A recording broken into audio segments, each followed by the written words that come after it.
पैशुनम, ये दोष हमें परमार्थ से रहित कर देता है। तो सुना तुमने, वो ऐसा ऐसा ऐसा चुगली करना, ये चुगली करना।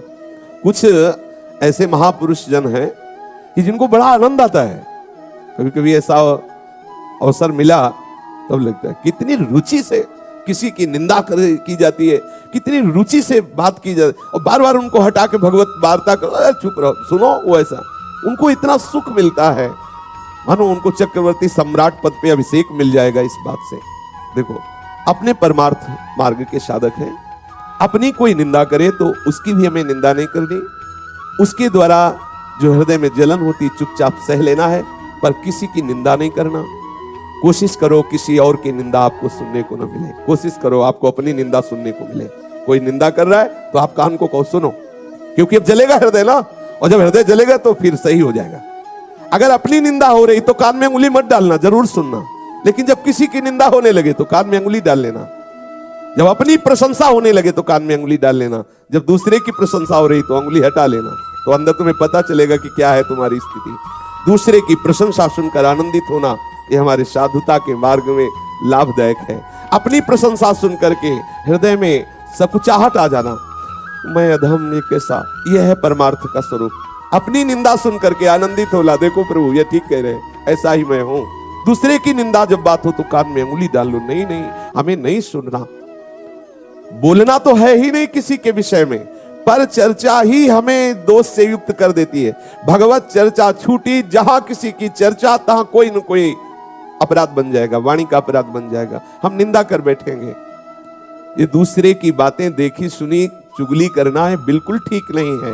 एक दूसरे के विषय में वार्ता करना परमार्थ के हानि की बात है। जब एक दूसरे मिले तो बोधयंता परस्परम, भगवत चर्चा करें। श्री स्वामिनी जी के रूप गुण का, उनकी लीला का, उनके हास परिहास का वर्णन करके हम अपने मन को निर्मल करें, आह्लादित करें। ये चुगली करना ठीक नहीं है। शास्त्र आदेश करता है कि ये जो चुगली करने का स्वभाव, इसे छोड़ो, क्योंकि इसके छोड़ने से आपका हृदय निर्मल होगा। ये वो सद्गुण हैं जो भगवान को अधीन कर लेते हैं। हमें किसी के विषय में नहीं बोलना, यहां तक कि अपने को सता रहा हो तो धर्म कहता है कि उसका भी परिचय मत बताओ। ये बड़ा सूक्ष्म विषय धर्म का है। जब धर्म स्वरूप बैल को जब परीक्षित जी ने देखा कि उसके चरण टूट गए हैं, तीनों एक चरण से चल रहा है और एक पुरुष प्रहार भी कर रहा है, पूछा बैल से जो धर्म रूप में था कि आपको दंड कौन दे रहा है? तो बोले इसका ठीक निर्णय नहीं किया जा सकता कि कौन दंड दे रहा है। जैसे जैसे वार्ता हुई परीक्षित जी समझ गए ये धर्म है, क्योंकि धर्म कहता है कि अपने को भी जो सता रहा है उसका भी परिचय न बताए, क्योंकि वो कोई न कोई मेरा कर्म ही है जो उसको प्रेरित करके आया है और मुझे दुख दे रहा है। वो बेचारा तो निमित्त मात्र है, वो थोड़ी हमें दुख दे रहा है। कोई न कोई कर्म, को न काहू के दुख सुख कर दाता, निज कृत कर्म भोग सुन भाता। अगर कोई हमें आकर के पीट रहा है तो सच्ची मानिए हमारा कर्म ही कोई उसके ऊपर बैठ गया और वो आकर हमें पिटवा रहा है, हम उसका भी विरोध नहीं करते। यही तो साधुता है। इन्हीं सद्गुणों से तो प्रभु रीझ जाते, प्रभु प्रसन्न हो जाते हैं। हमें ये बात धारण करनी है हृदय में। प्रभु के मार्ग में चलने का आपका उद्देश्य है तो आप चुगली करना छोड़ दीजिए। देखो किसी से कहना नहीं, कसम खाओ किसी से नहीं कहे। और अब वो दूसरे से बोलेगा देखो कसम खाओ किसी से मत कहे। पूरी समाज में बात हो गई और वो किसी से कहना भी नहीं है। ये बहुत प्रपंच का विस्तार अंदर होता रहता है, हम समझ नहीं पाते हैं। अच्छा, बात जैसे हमने सुनी या देखी ना, तो गरिष्ठ भोजन पालो तो उसके पचने के लिए, जैसे पाचन शक्ति बढ़ाने वाली ऐसे पदार्थ है कि पालो तो वो पच जाएगा। ऐसे ही जब किसी की बात अगर आपके हृदय में पहुंच गई और आप नाम जपना शुरू कर दें तो भले पच जाए, नहीं तो चाहे दीवार से बोलना पड़ेगा। अब थोड़ी शांति मिली। वो जैसे नहीं पेट में गुड़ होए तो फिर अब उसमें चूरन, पंचसकार चूर्ण या कोई ऐसा डाल लो तो भले बच जाओ, नहीं तो वो फिर बार बार खट्टी डकारें आना और ऐसा। तो ऐसे इसमें डकार से आती, कैसे बोले, कोई तो मिले तो बोले सुनो किसी से कहना नहीं। बोले क्या? बोले पहले बताओ किसी से। बोले कसम से नहीं कहेंगे। अब वो दूसरे से बोले कि ऐसा, ये परमार्थ के विपरीत चेष्टा है। थोड़ा हम हजम करना, पर हजम करने की औषधि नाम है। अगर नाम जप नहीं हो रहा तो हजम नहीं होगा, वो बिल्कुल धरी रहती यही। और जब निकाल देना, किसी से बात कर देना, तब लगता है हाँ अब शांति मिली है, वो तो कहना ही पड़ेगा। इसलिए नाम जप के द्वारा पचा सकते हो, अन्यथा नहीं। अगर नाम जप नहीं तो आप ये पचा नहीं सकते, वो आपसे बुलवाएगी, चुगली करवाएगी, निंदा कराएगी। दोष दृष्टि द्वेष वृत्ति मिटा करके हमें सर्वत्र भगवत भाव करना है। इसलिए हमें किसी की चुगली नहीं करनी है। सबको सुख पहुंचाने की भावना, सबसे सुंदर दया का स्वरूप यही है। सबका मंगल हो, सब सुखी हो। कैसे होंगे? नाम कीर्तन से, नाम जप से, लीला कीर्तन से, लीला श्रवण से सबका मंगल होगा। आप किसी को 2 रोटी दे देते हैं तो उसका मंगल थोड़ी हो जाएगा। थोड़ी देर के लिए भूख मिटी, फिर 4-6 घंटे बाद फिर उसको सताने लगी। वास्तविक दया का स्वरूप क्या है? सबका मंगल हो, सब सुखी हो, सब आनंदित हो। तो किससे होंगे? सबका मंगल, सबका सुख, प्रभु का नाम कीर्तन श्रवण करना, प्रभु का नाम कीर्तन गायन करना, प्रभु की लीला कथा श्रवण करना, प्रभु की लीला कथा गायन करना सबसे बढ़िया निरपेक्ष दया है। जब कहीं कोई आपको मिले तो उसको सुख प्रदान करने की भावना से आप भगवत चर्चा कीजिए, भगवान नाम कीर्तन करने की प्रेरणा दीजिए, भगवान नाम जपने की प्रेरणा, ये सबसे बड़ी दया है। नाम सुकृत धन अपनी जीवन, ये हमारा जीवन है। राधा नाम हमारा जीवन है, हमारा प्राण है, सबसे बड़ा धन है, परम धन है। अब हम किसी को राधा नाम सुना रहे, राधा नाम कीर्तन कर रहे, राधा नाम जपने की प्रेरणा करें, ये सबसे बड़ा सुख है, उसको दिया जा रहा है। क्यों? इसमें फंसोगे नहीं, फंसोगे नहीं। अपने आराध्य देव का नाम कीर्तन, अगर कहीं अन्य भावना करके अन्य दया करना शुरू किया तो फंसने के चांस है। सबसे हित की भावना, सर्वभूत हिते रताहा। कैसे हित होगा? केवल किसी को थोड़ी औषधि दे दी, थोड़ा भोजन दे दिया, वस्त्र दे दिया दया करके, तो ये कोई खास दया नहीं हुई। सदा मंगल होता रहे यदि उसके नाम रूप लीला धाम में कहीं भी रुचि हम पैदा कर पाए संग के द्वारा, ये बहुत बड़ी दया हो गई, ये बहुत बड़ा हित हो गया, उसका बहुत बड़ा मंगल हो गया। ये हृदय में विचार कीजिए। सर्वभूत हिते रता कैसे होगा? भगवान नाम से होगा, भगवत लीला गुणगान से, भगवत रूप चिंतन से होगा। कोई भूला हुआ जीव यदि भगवान नाम जपने लगे, उसका मंगल हो गया। उसके शरीर से ऐसे परमाणु निकलेंगे, जहां वो रहेगा वो आसपास वातावरण मंगलमय होने लगेगा। अगर एक आदमी दुराचारी है, गंदे आचरण करता है, तो जिस मोहल्ले में रहता है वो पूरा मोहल्ला दूषित हो जाता है।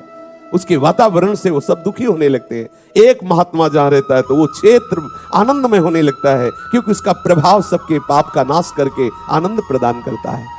इसलिए सच्ची दया अपने ऊपर और सबके ऊपर यही है कि खूब भगवान नाम कीर्तन किया जाए, भगवान नाम जप किया जाए, भगवत लीला गायन श्रवण किया जाए। भगवान दया समुद्र है। सभी को शुद्ध करने के लिए देखो भगवान अवतार धारण करते हैं, सभी को शुद्ध करने के लिए भगवान लीलाएं करते हैं। भगवान विविध नाम रूप लीला इसीलिए प्रकाशित करते, सबका मंगल हो। कभी कभी प्रतिकूल लीलाएं करके, जैसे प्रभु आवेश में रोष में दिखाई दे रहे हैं और दिव्यास्त्रों के द्वारा वो संहार लीला करते नजर आ रहे हैं। बड़ी दया है इसमें। जिस पद को बड़े बड़े योगी जन योग साधना से प्राप्त करने की चेष्टा करते रहते हैं, उसी पद को प्रभु रोष में आकर के उन असुरों को प्रदान कर देते हैं जो भगवत विरोधी हैं। जैसे प्रभु की दया का स्वरूप है सबका मंगल करना, ऐसे ही भक्त की दया का स्वरूप है सबका मंगल करना। संत महात्माओं की दया समस्त भूले हुए प्राणियों को भगवान नाम रूप लीला धाम में लगाना है। जो दूसरों के दुखों को मिटा दे वही तो दया का स्वरूप है। तो दुख मिटेंगे क्या सांसारिक वस्तुओं से, और दुख बढ़ जाएंगे। आप सोच रहे हैं कि अगर इसके मकान में बिजली लग जाए, एसी लग जाए तो आराम से सोएगा। ठीक है आपने लगा दिया, लेकिन हर महीने अब जो बिल बढ़ने लगा तो अब वो दुख तो बढ़ रहा है ना। अब वो बिगड़ेगी वो मशीन, उसको सुधारने का। अगर वास्तविक शीतलता प्रदान करनी है तो प्रभु के चरणारविंद, प्रभु के नाम, प्रभु के रूप, प्रभु के लीला, यह है दया का वास्तविक स्वरूप। साधक को चाहिए कि अलोलुप्तम रूपी सद्गुण धारण करें। इंद्रियों का विषय भोग के लिए प्रतिपल लालायित रहना स्वभाव है। जो हमारी 5 ज्ञान इंद्रियां हैं उनका स्वभाव है नीचे की तरफ उतरना। संसारिक रूप देखना, संसारिक सुगंध सूंघना, संसारिक स्वाद लेना, संसारिक स्पर्श सुख लेना, संसारिक शब्द सुनना, इनका स्वभाव है। अब इस स्वभाव का परिवर्तन करके भगवत भाव में लाना है। ये जो स्वभाव, इसे लोलुपता कहते हैं, और इस स्वभाव पर विजय प्राप्त कर ले उसे अलोलुप्तम कहते हैं। ये दैवी संपदा है, ये भगवत प्रसन्नता का अनुभव कराने वाला सद्गुण है। हम उतनी ही वस्तुओं का सेवन करें जिससे हमारा भगवत चिंतन सतत चलता रहे। सच्ची मानिए, ये जो बहुत गरिष्ठ भोजन है, बहुत मीठा भोजन है, ये जो कई तरह की, ये हमारे अंदर कई वासनाएं पैदा कर देता है। आप एक दिन माधुकरी या सात्विक भोजन भगवत अर्पित करके पाइए, दूसरे दिन पूड़ी कचौड़ी समोसा और गुजिया गुलाब जामुन ये सब भरपेट पाइए। फिर आप दोनों दिन के भजन का निर्णय कीजिए, दोनों दिन के विचार को आप डायरी में लिखिए, ईमानदारी से निर्णय करके। आप एक दिन जो सात्विक भोजन भगवत प्रसाद स्वरूप पाए, तब आपके क्या विचार थे, कैसी भजन पद्धति चली, और दूसरे दिन जब आप भंडारे का पाए या ऐसा गरिष्ठ भोजन पाए, तब आपके कैसे विचार रहे, देख लीजिए। ये लोलुपता छोड़ने के लिए आपको एक नियम बनाना पड़ेगा। समाज में जो अच्छे पदार्थ कहे जाते हैं उनसे आपको बचना होगा। ये बहुत अच्छा भोजन बना हुआ है, वो आपके भजन को नीरस करने वाला है। ये इंद्रियों की लोलुपता, एक एक इंद्री को संभालना होगा। हम ऐसे रूप देखने के मार्ग में चले हैं जो रूप समुद्र हैं। क्या कौन सा रूप है ऐसा, यहाँ सब नाशवान परिवर्तनशील। ये जो शरीर आप देख रहे हैं, इसमें कुछ भी डालो मलमूत्र बन जाता है। क्या खास बात इसमें है? जरा सा रोग हो जाए तो चेहरा बदल जाता है, जरा सी अंदर कोई क्षोभ वृत्ति आ जाए तो क्या होता है, थोड़ी देर में मृत्यु। कि अब अपने को लगता है 100 वर्ष 80 वर्ष, अरे ऐसे गए 100 वर्ष, देखते देखते गए। इस इंद्रियों के विलास को कब तक नेत्र सोचते हैं ये सुंदर ये सुंदर, कहीं कोई सुंदर नहीं, देख लो क्या सुंदर है। क्या जब प्रभु की तरफ आप देखोगे तब आपको पता चलेगा कि सुंदरता किसे कहते हैं। सुगंध हमारे प्रभु के श्री अंग में जो है वो सुगंध हमें प्राप्त करनी है। स्पर्श हमें स्वामी जी के श्री चरणों का, लालजू के श्री चरणों का प्राप्त करना है। श्रवणेन्द्री प्रिया प्रीतम कैसी रसमयी बातें कर रहे, इसको हमें सुनना है। एक एक इंद्री को हमें ये लोलुपता जगानी है। ये जो लोलुपता विषयों की तरफ बन गई है, इसे हम त्यागे, बिना इसे त्यागे आगे नहीं बढ़ सकते। थोड़ा नेत्रों को संयम में रखें, बाहरी रूप देखने से बचिए। है ही नहीं सुंदर, क्या सुंदर है तुम्हारे अंदर, वासना इसलिए सुंदर लगता है। यहाँ कोई सुंदरता है? अरे सौंदर्य समुद्र प्रभु है, चिदानंदमयी सुंदरता प्रतिपल बढ़ती रहती। यहाँ तो प्रतिपल नाश को प्राप्त हो, क्या सुंदरता। एक देवता उतर पड़े तो सब यहाँ ऐसे हो जाएंगे जैसे सूर्य उदय होने पर तारे हो जाते हैं, ऐसे एक देवता। और प्रभु की जब सुंदरता की बात आती है तो देवलोक भूलोक रसातल कोई है नहीं, क्योंकि सब प्राकृतिक माया के द्वारा रची है। प्रभु का चिदानंद सौंदर्य। कभी अपनी नेत्रेंद्री को ये लालच लोभ जगाइए कि हमें प्रभु को देखना है। प्रिया प्रीतम श्याम सुंदर और किशोरी जी जब बात करती है, वो अमृत रस बरसता है, वो हमें सुनना है।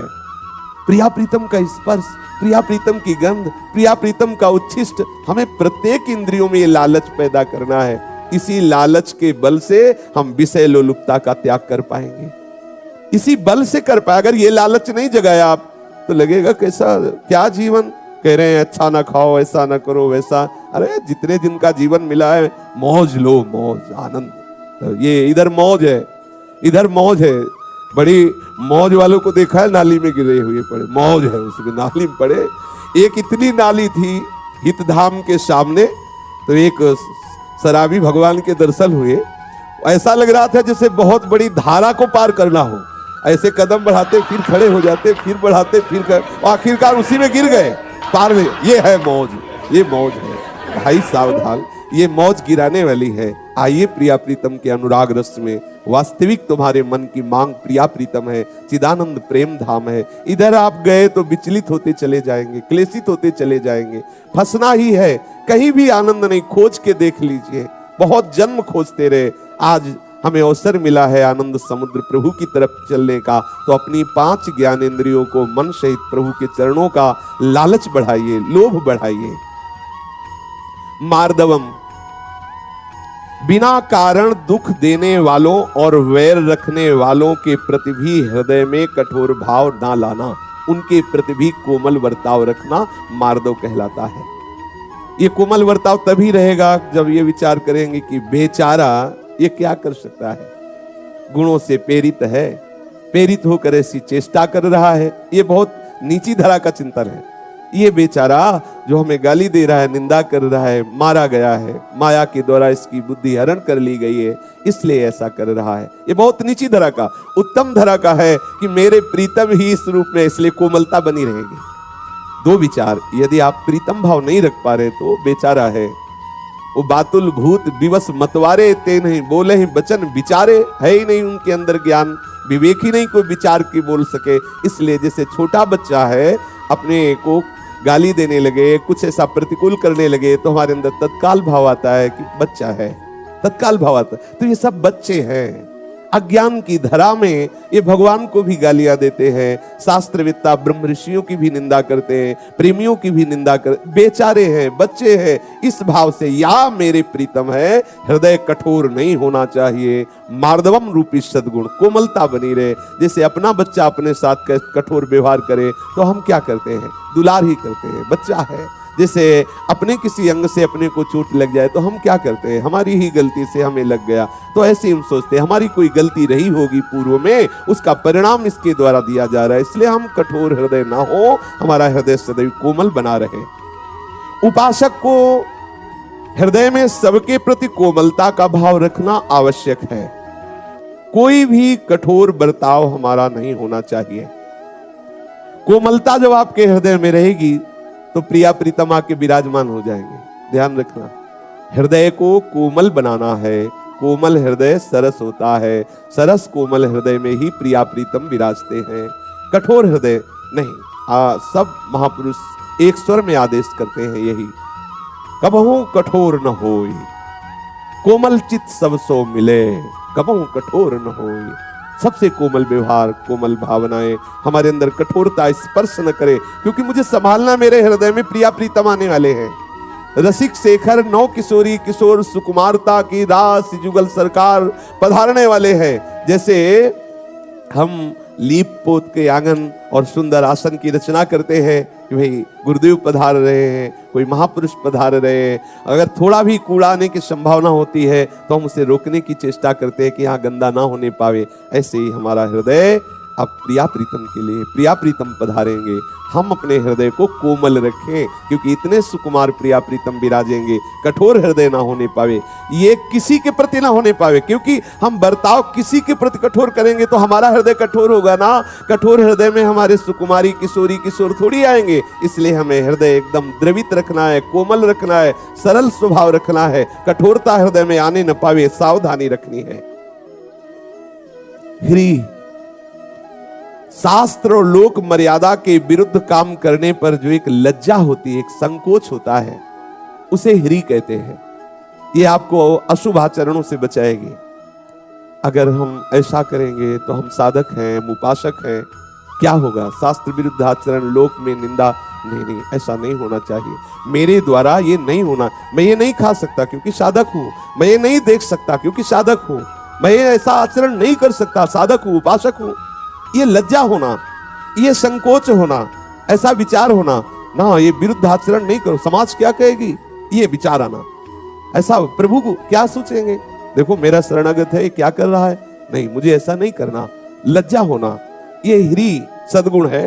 साधन विरुद्ध कोई भी क्रिया करने की भावना आने पर संकुचित हो जाना, लज्जा हो जाना, ऐसा सोचना कि अब मानो मेरे शरीर में सामर्थ्य नहीं रह गई, ऐसा गलत करने के लिए मैं जाऊं तो मेरे पैर में सामर्थ्य नहीं है, मैं ऐसा करूं तो मेरे हाथ में सामर्थ्य नहीं, मैं ऐसा बोलूं तो मेरी जिह्वा में सामर्थ्य नहीं, मैं ऐसा देखूं तो मेरे नेत्रों में सामर्थ्य नहीं। एकदम आप संकुचित हो जाए, निर्बल हो जाए, शास्त्र विरुद्ध आचरण करने के समय आपके अंदर उत्साह न रह जाए, आपका हृदय संकुचित लज्जा युक्त हो जाए। ये ह्री रूपी सद्गुण है, ये भगवत कृपा से उपासकों के हृदय में जागृत होता है।